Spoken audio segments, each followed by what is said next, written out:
Nia was the youngest of 3 daughters, born into a home where love was a fragile thing, easily overshadowed by jealousy and resentment. From the moment she could walk, she had learned that kindness was both a gift and a burden. Her heart, gentle as the evening breeze, made her different from her sisters, who saw softness as weakness and kindness as foolishness. She was beautiful, though she never sought to be. Her dark skin glowed like polished ebony under the sun, her eyes held the depth of rivers after the rain, and her laughter, rare but warm, could make even the coldest heart soften. But in a house where envy had long taken root, beauty was not a blessing, it was a curse. Her mother, Ebony, had once been the most desired woman in the village. Her beauty had drawn many suitors, but her heart had been won by a man whose wealth was as modest as his kindness was deep. At first, she had loved him, or at least the version of him she had imagined. But love can wither in the face of struggle, and Ebony grew bitter with each passing year, blaming her husband for their lack of fortune. When their first 2 daughters were born, she swore they would have the power and admiration she had lost. She filled them with ambition and pride, whispering that they were meant for greater things. But then, Nia came into the world, and everything changed. Unlike her sisters, who carried their mother's sharpness in both words and spirit, Nia was soft-spoken and humble. She did not demand, she did not scheme, and worst of all, she did not crave her mother's approval. She was content to sit by the river, weaving patterns in the sand, humming songs no one had taught her. It was this quiet grace that made her stand out in the village. It was this difference that made her dangerous in her sisters' eyes. The village of Tambira was a place where beauty was as valuable as gold, where a girl's worth was measured by the wealth she could bring through marriage. Women adorned themselves with beads, cowrie shells, and rich fabrics, each piece a silent declaration of status. The more sought after a girl was, the more her family stood to gain. It was an unspoken rule, a tradition as old as the village itself. And so, when the time came for suitors to visit, Ebony's hopes rested on her eldest daughters. She had raised them for this moment, preparing them to marry men of power, men who could elevate their family. But fate, as it often does, had other plans. Though Nia never sought attention, it found her all the same. The young men of the village, the sons of traders and warriors, could not help but notice her. Even the elders, who rarely concerned themselves with such matters, spoke of her as if she carried something beyond beauty, something untouchable, something destined. It was a quiet kind of power, but in a house where love had been replaced with ambition, even silence could be dangerous. Her mother saw it. Her sisters saw it. And deep down, though Nia did not yet know it, betrayal was already waiting for her. Nia's presence was like the first light of dawn, gentle, effortless, and impossible to ignore. She did not try to stand out, nor did she hunger for admiration, yet it followed her like a shadow. The village children sought her company, their tiny hands reaching for hers as they listened to the stories she told with quiet wonder. The elders nodded in approval when she passed, their eyes filled with the knowing wisdom that only time grants. Even the village women, though wary of their own daughters' chances, spoke her name with a reluctant kind of respect. But in her own home, admiration twisted into something ugly. Her sisters, Adana and Sephu, had spent their whole lives preparing for the moment they would be chosen. They had learned the art of the perfect smile, the way to cast their eyes downward just enough to appear modest but not weak. They practiced their laughter until it rang like bells, light and inviting. They studied the way the village's most desired women carried themselves, mimicking the tilt of their heads, the sway of their hips, the way they let their silk-wrapped arms brush against the men they wished to capture. Yet none of it mattered when Nia was in the room. It was not only her beauty that enraged them, though it was a wound to their pride. It was the way people gravitated toward her without effort, as though the universe itself had woven a thread of fate around her. She was not dressed in the finest fabrics, nor did she wear the heaviest beads, but her presence alone made them feel small. They saw it in the way young warriors glanced at her from the corners of their eyes. They saw it in the way traders, who came with wealth and intentions, stopped mid-conversation when she walked by.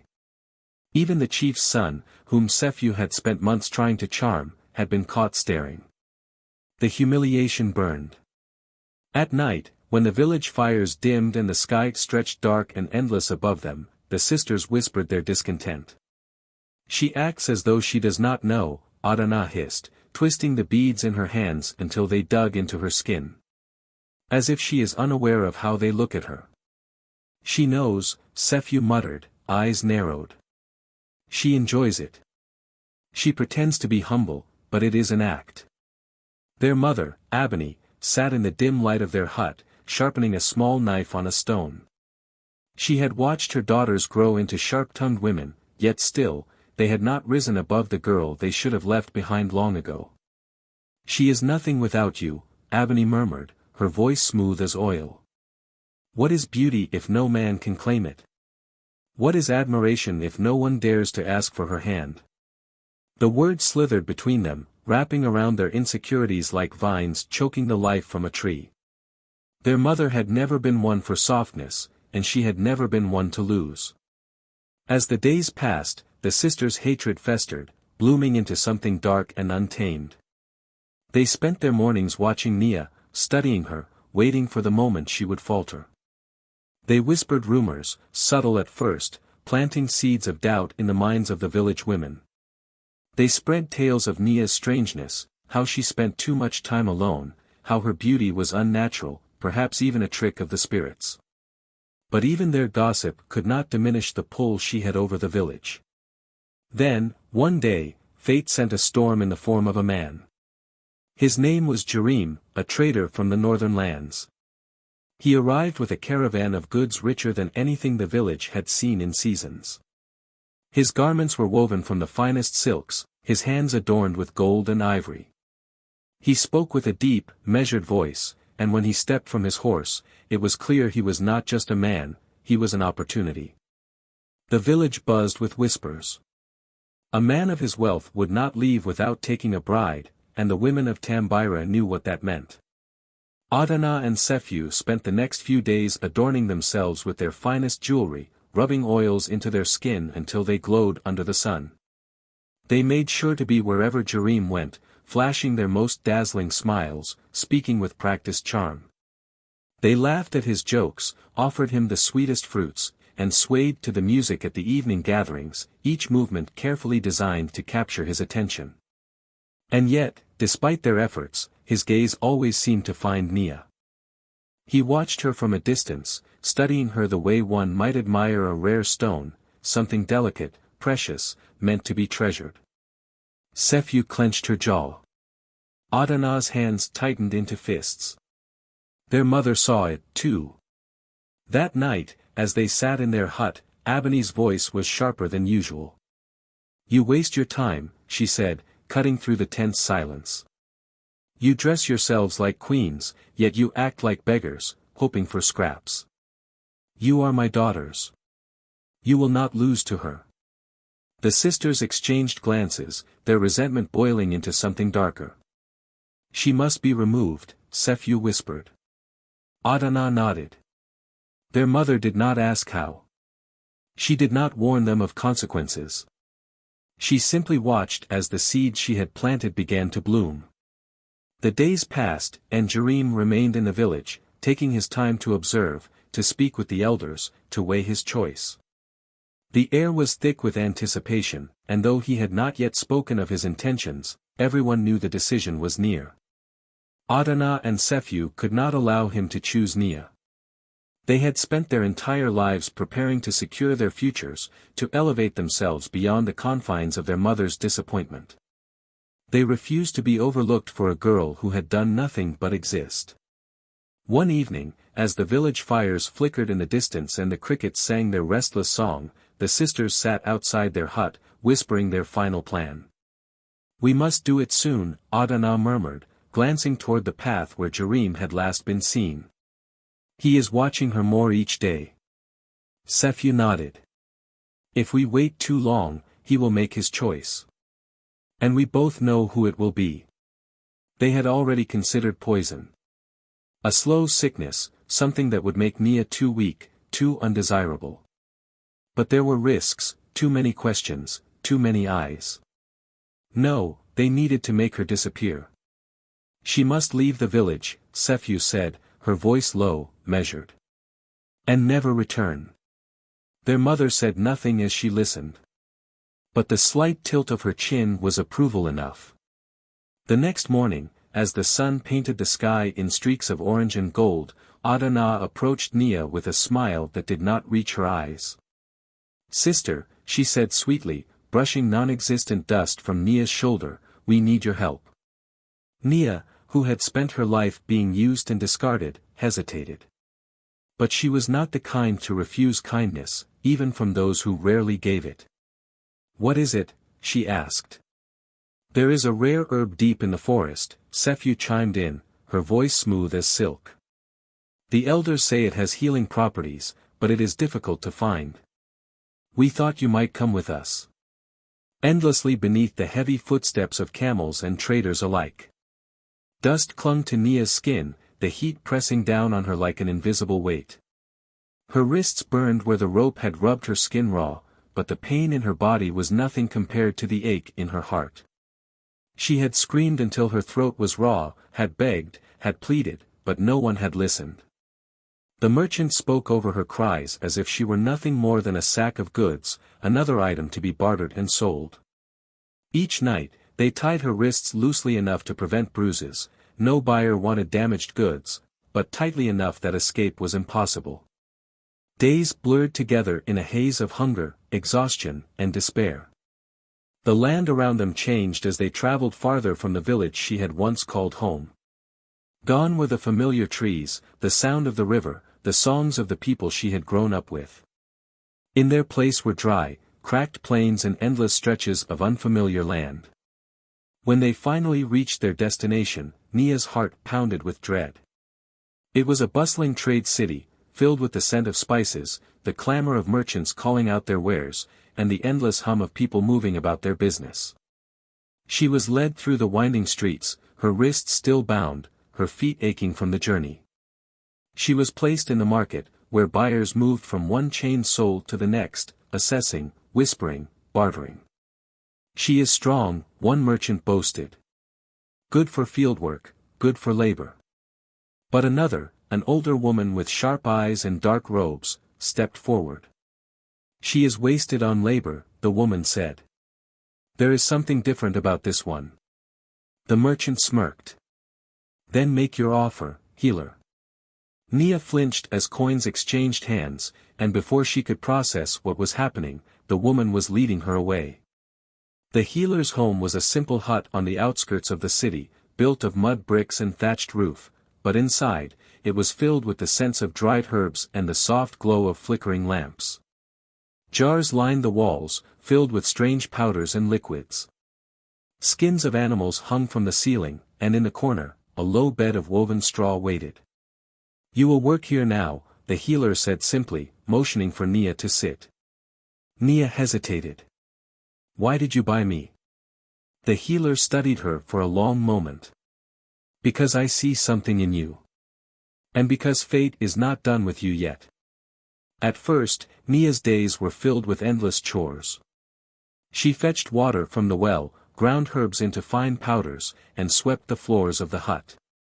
The healer, whom she learned was called Mama Juba, was not cruel, but she was firm. She expected obedience, precision, and patience. Despite her circumstances, Nia did not let her spirit break. She listened, she learned. She paid attention to the way Mama Juba mixed roots and leaves, how she whispered prayers over certain concoctions, how the sick and the desperate came to her in the dead of night seeking remedies for their pain. One evening, after weeks of silent observation, Nia found herself staring at the collection of herbs hanging from the rafters. "You are curious," Mama Juba said, watching her. Nia hesitated, then nodded. The old woman chuckled. "Good. Curiosity is the first step toward knowledge." From that day forward, Mama Juba began to teach her. It was slow at first, simple tasks, basic mixtures, but as the weeks passed, Nia's hands grew steady, her knowledge deeper. She learned which leaves soothed fever, which roots could dull pain, which powders could bring sleep. She memorized the rituals, the whispered words of protection, the careful balance between nature and spirit. "You have a gift," Mama Juba told her one night as they sat by the fire. "You feel the world in a way others do not." Nia did not know if it was a gift. She still carried the weight of betrayal, the sorrow of being cast aside. But in this place, far from everything she had known, she was becoming something new. And fate, as Mama Juba had said, was not yet done with her. Nia looked between them. The forest was not a place she feared, she had walked its winding paths many times, had felt the cool earth beneath her feet, had whispered her thoughts to the trees. But something in their eyes made her uneasy. Still, she nodded. They set out just before midday, the village fading behind them as they ventured deeper into the thick greenery. The sounds of birds and rustling leaves filled the air, the scent of damp earth rich and familiar. Nia walked ahead, searching the ground for the herb they spoke of. She did not hear them step closer. She did not see the rope until it tightened around her wrists. Her breath left her in a shocked gasp as she stumbled, struggling, but they were stronger together. Sephew forced her to the ground while Adana bound her hands and feet. "Why are you doing this?" Nia's voice wavered, confusion and betrayal mixing in her chest like fire and ice. Sephew knelt beside her, brushing a stray lock of hair from her face. "Because, dear sister, you were never meant to shine brighter than us." Panic clawed at Nia's throat. She thrashed, her heartbeat hammering, but the knots were tight. The sisters dragged her deeper into the forest, where the path was no longer clear, where the village was too far to hear her cries. And then, she saw them. Merchants, 3 of them, their camels packed with goods, their eyes sharp with curiosity and something else, something colder. "We have an offer," Adana said, her voice steady despite the slight tremble of her hands. One of the merchants, a man with a scar running down his cheek, stepped forward. His gaze flickered over Nia, assessing. "She is healthy," he said. "Strong, too," Sephew added quickly. The merchant grunted. "And what do you want for her?" The sisters had thought of many things. Gold, silver, fabrics. But in the end, they asked for something simple. "Beads," Adana said. "Good ones." The merchant chuckled, amused by their greed, by the foolishness of sisters who would trade blood for trinkets. He reached into his satchel, pulling out strands of colorful beads, each one gleaming in the light. Nia struggled, tears burning in her eyes. "Please," she whispered, her voice breaking. "You are my sisters." Sephew leaned in, her smile cruel. "Not anymore." And just like that, the trade was made. The merchant tossed the beads into Adana's hands, and the sisters stepped back, watching as Nia was hoisted onto one of the camels, her wrists still bound. She screamed as they turned away, as the trees swallowed them, as her home disappeared behind her. The sisters returned to the village before nightfall, their expressions carefully arranged. They ran into the square, breathless, eyes wide with practiced horror. "Nia," Adana gasped, clutching at her chest. "The spirits." "They took her," Sephew sobbed, falling to her knees. "We tried to stop them, but..." The village erupted in chaos. The elders murmured amongst themselves, their faces grim. The women wept, mourning the girl they had only just begun to admire. Jerim stood silent, his face unreadable. Their mother approached, resting a hand on Adana's shoulder. "My poor daughters," she said softly, her voice thick with false grief. "You did all you could." That night, the village sang mourning songs for the girl they believed lost. But far beyond the trees, beneath a sky that did not yet know mercy, Nia rode toward a fate that had yet to be written. The journey was long, the road stretching. The days in Mama Juba's hut turned into weeks, and the weeks into months. Nia absorbed everything the old healer taught her, from the simplest poultices to the most complex potions. She learned the language of the plants, the secrets hidden in roots and leaves, the way the stars whispered omens if one knew how to listen. Her hands, once calloused from labor, now moved with precision as she ground herbs into fine powders, mixed tinctures, and murmured incantations over healing balms. She no longer flinched at the sight of wounds or sickness. She had become a healer, not just in name, but in skill and spirit.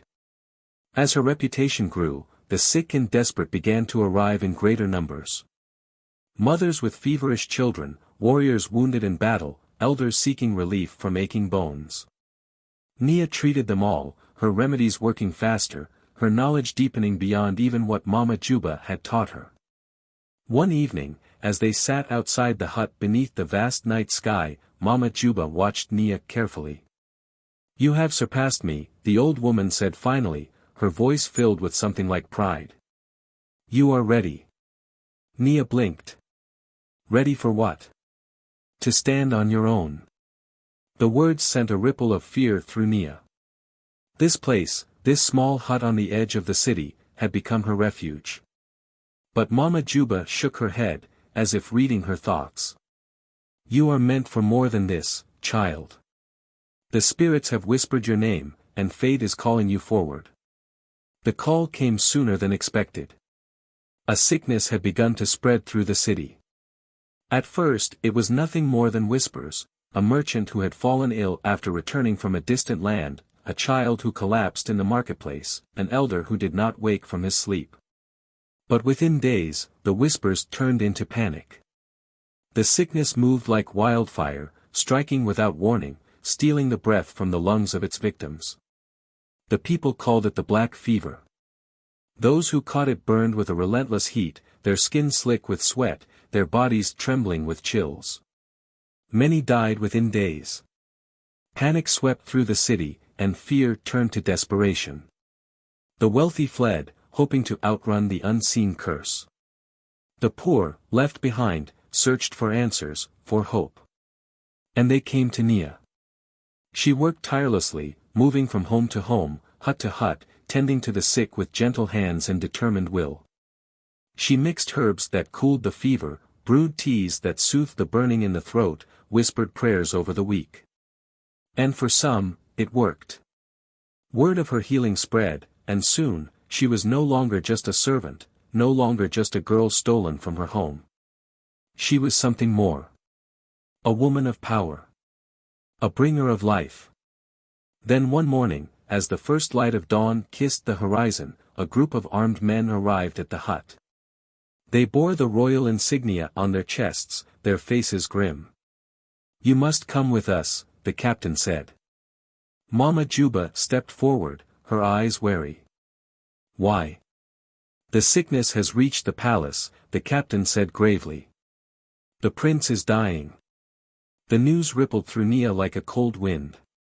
She had treated farmers and merchants, beggars and soldiers, but the royal family? That was another world entirely. She hesitated, but Mama Juba placed a firm hand on her shoulder. "Go," the old woman whispered. "This is your path." And so, Nia followed them. The palace was unlike anything she had ever seen. Towers of smooth stone rose high into the sky, adorned with golden carvings. The scent of burning incense filled the air, masking the stench of sickness that clung to the halls. The prince lay on a bed of silk, his face pale, his breath shallow.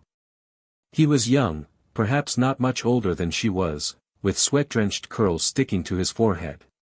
His lips were cracked, his body weak. The fever had nearly consumed him. The royal healers stood at the edge of the room, their faces drawn with helplessness. They had tried everything.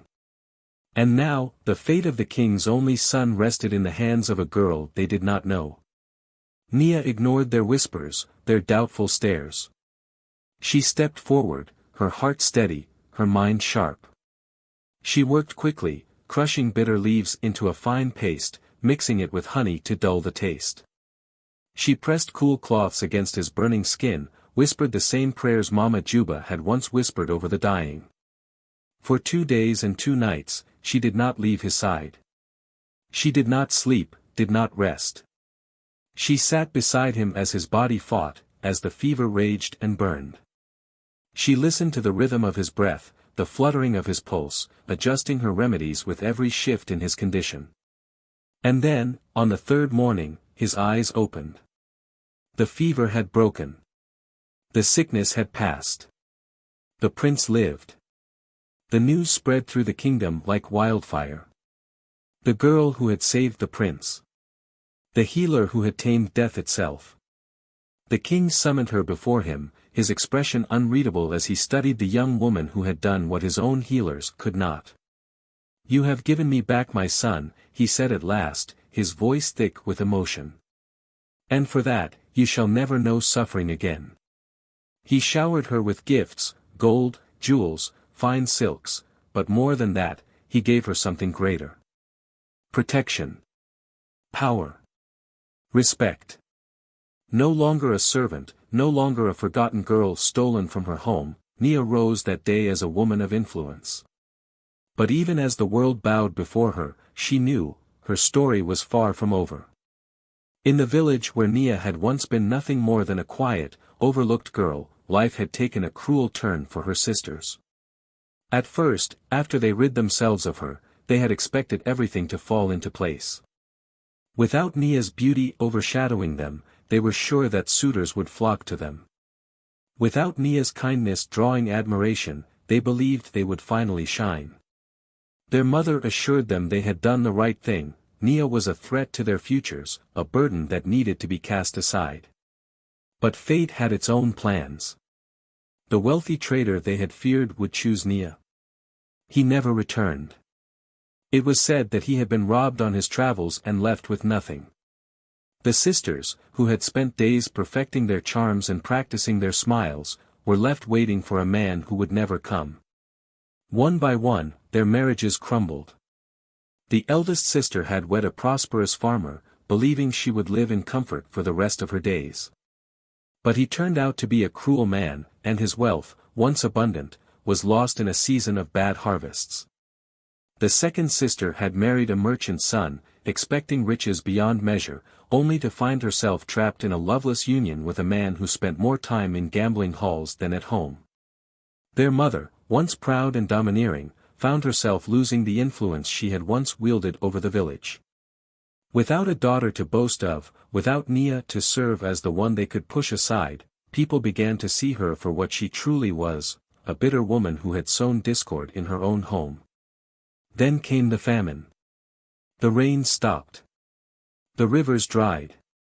Crops withered in the fields, and hunger gripped the village with an iron fist. What little food remained was hoarded by the wealthiest, and those without means suffered in silence. The once thriving village was now a place of empty stomachs and desperate prayers. People whispered of curses, of bad omens. They spoke of the spirits turning their backs on them. And then, someone mentioned the healer. A great woman in the neighboring land, they said. A healer with knowledge beyond imagination. She has saved a dying prince, cured the plague with her hands. The sisters listened. Their mother listened. And desperation took root. They had no choice. So, with what little they had left, they set off on the journey, never once imagining that the powerful healer they sought was the very sister they had betrayed. The road was long and harsh. Hunger gnawed at their stomachs, the sun burned their backs, and the weight of their past actions pressed down on them with every step. Their clothes, once vibrant and fine, were now dull and tattered. Their hands, once soft with the privilege of a comfortable life, were now rough with struggle. By the time they reached the city, they were nearly unrecognizable from the proud, arrogant women they had once been. The healer's name was spoken with reverence in every corner of the land. People lined up outside her home, seeking cures, seeking blessings. The sisters and their mother could barely believe what they saw. The humble servant girl they had cast away had become something greater than they had ever imagined. But they did not recognize her. They only saw the woman who could save them. They approached the grand house where she resided, their voices trembling with exhaustion and need. "Please," they begged at the gates. We need the healer. Our village is dying. A guard studied them before disappearing inside. Moments later, they were led forward, through grand halls filled with scents of incense and herbs, past walls adorned with fine silks and treasures. And then, they stood before her. The powerful healer. The woman who had the ability to save them. Nia. She sat before them, clothed in garments finer than any they had ever owned, her presence commanding yet serene. The air in the room was heavy with silence as she studied them, her dark eyes unreadable. For a moment, none of them spoke. Then, finally, her mother fell to her knees. Great healer, she pleaded, voice shaking. Our people suffer. The famine has stolen everything from us. We have nothing left. The sisters followed, their once proud heads bowed low. Please, one of them whispered, unable to meet her gaze. We were wrong. Nia watched them. She should have felt satisfaction. Should have felt triumphant to see them kneeling before her, broken and desperate. But she only felt the weight of what had been done. Her heart, no longer the naive thing it had once been, did not race with rage or bitterness. She had seen too much suffering to find joy in another's downfall. But she had not forgotten. She leaned forward, her voice soft, but carrying the weight of all that had passed between them. Tell me, she said. What became of your sister? Their mother flinched. The sisters froze. No one dared to speak. Nia's expression did not change. I asked, she continued, what became of your sister? Their mother swallowed, her lips parting as if to form a lie, but what lie could she tell? They had already spoken their truth in the desperation in their eyes, in the sorrow in their voices. One of the sisters finally whispered, she was taken by spirits. Nia exhaled softly. Spirits, she repeated. How convenient. The silence in the room was unbearable. She could see the shame in their faces now, the way their eyes darted, unable to hold her gaze. And for the first time, she saw not just the cruelty they had inflicted, but the weight of what it had cost them. Finally, she stood. Your village will have food, she said simply. Your people will survive. Relief flooded their faces. But just as quickly, Nia continued. But not from my hands. Their heads snapped up. You will go to the market, she said. You will buy supplies with what little wealth you have left. And you will take it home. If you have nothing, you will work. You will earn what you once took for granted.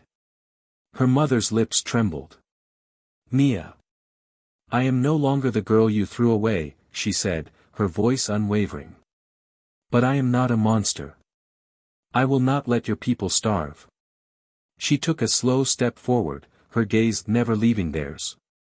But you, she said, her voice like steel, will learn what it means to lose everything and still rise. The sisters could do nothing but nod, shame thick in their throats. As they left the healer's home, carrying the weight of their own choices, they realized that fate had not just punished them. It had made them kneel before the very person they had tried to destroy. And she had shown them mercy. The sun hung low in the sky as the sisters stood outside the grand house, their bodies frail from hunger and exhaustion. They had come so far, through dust-covered roads and sleepless nights, their once proud faces now marked with hardship. Their mother, who had once carried herself with an air of arrogance, now leaned on her eldest daughter for support, her strength nearly gone. A guard eyed them suspiciously. State your business. We seek the healer, one of the sisters whispered, her voice hoarse. The great woman who has saved so many. The guard hesitated, glancing at their ragged appearances before disappearing inside. Moments passed like eternity, the weight of their suffering pressing down on them. Then, the doors opened. They were ushered into a chamber bathed in golden light, the scent of burning incense filling the air. The walls were adorned with intricate tapestries, and before them sat the woman they had traveled so far to see. Nia. She sat with quiet dignity, her face calm, unreadable. But they did not recognize her. How could they? The girl they had betrayed had been weak, insignificant in their eyes. The woman before them was powerful, adorned in fine robes, her posture regal. Gone was the timid sister they had cast aside, in her place stood someone they could never have imagined. The sisters knelt before her, their hands trembling. "Great healer," their mother rasped, her voice barely above a whisper. "We have come seeking your mercy. Our people are suffering. Famine has taken everything. We are lost." Nia's gaze did not waver. "How did this come to be?" she asked, her tone measured. The sisters lowered their heads. "Everything we once had, it is gone," one murmured. "Our husbands have left us. Our fortunes have dried up. Our village is cursed." A long silence followed. Then Nia spoke, her voice gentle yet firm. "Tell me," she said, "what became of your sister?" Their mother flinched. The sisters hesitated. One of them swallowed hard, her fingers twisting together. "She was taken," she whispered. "Spirits carried her away." Nia tilted her head, her dark eyes searching theirs.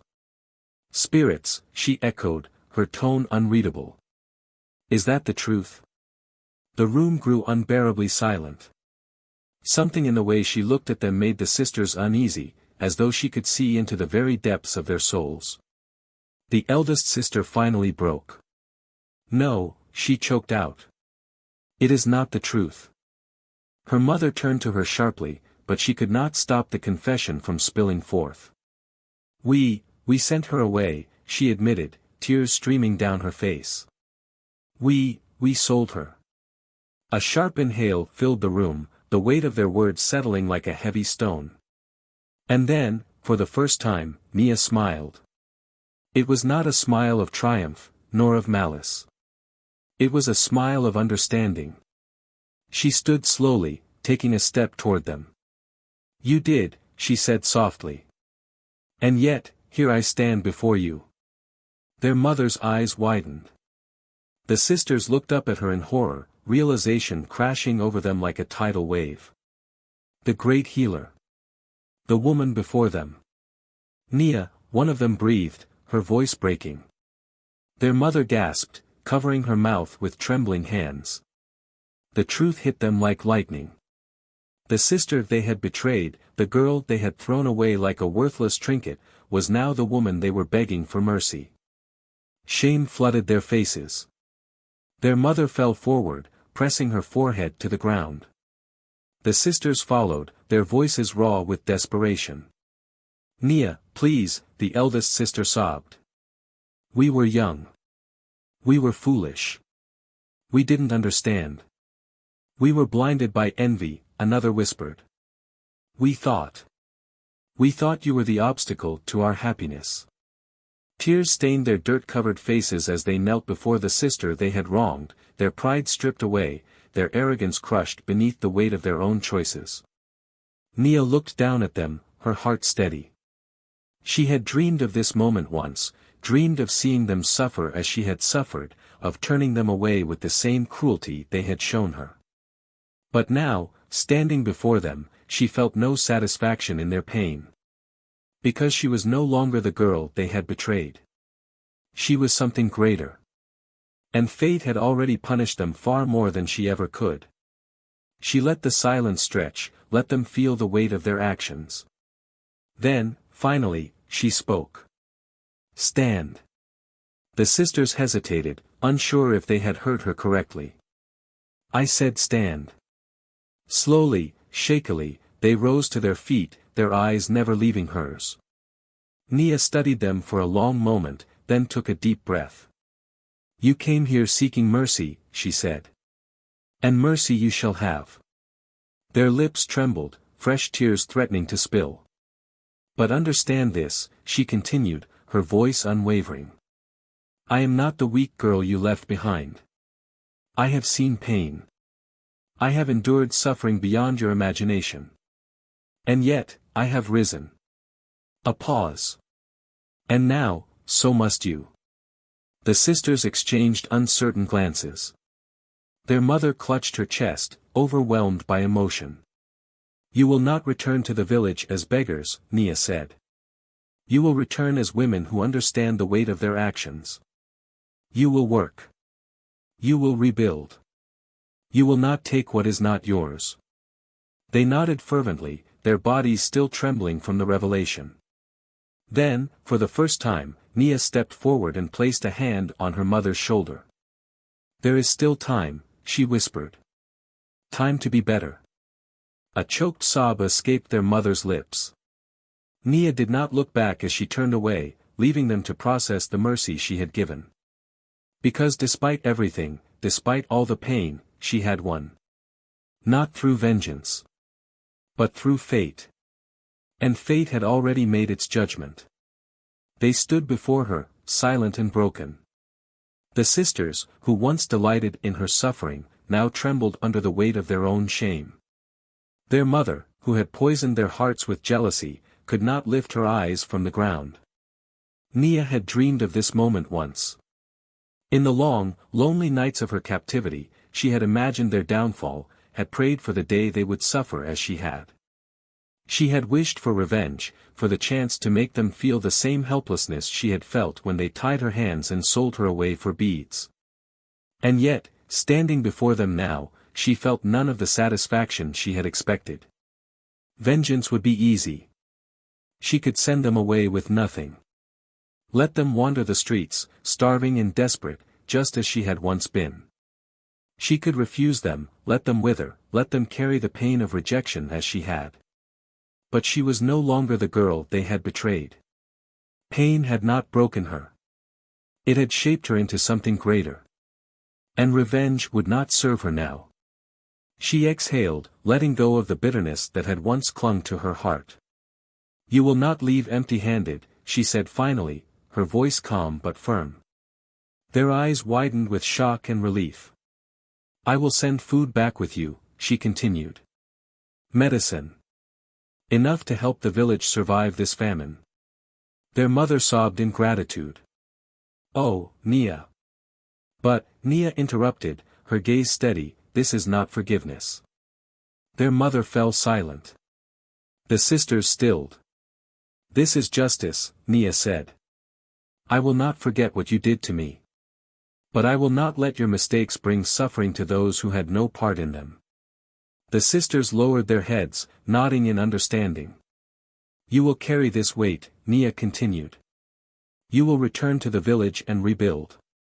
And you will never again take what is not yours." They could not argue. They could not plead. Because they knew she was right.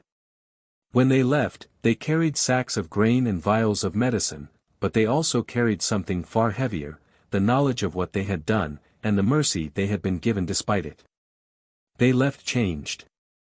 And Nia remained. She stood at the gates of her grand home, watching them disappear into the horizon, knowing she would never see them again.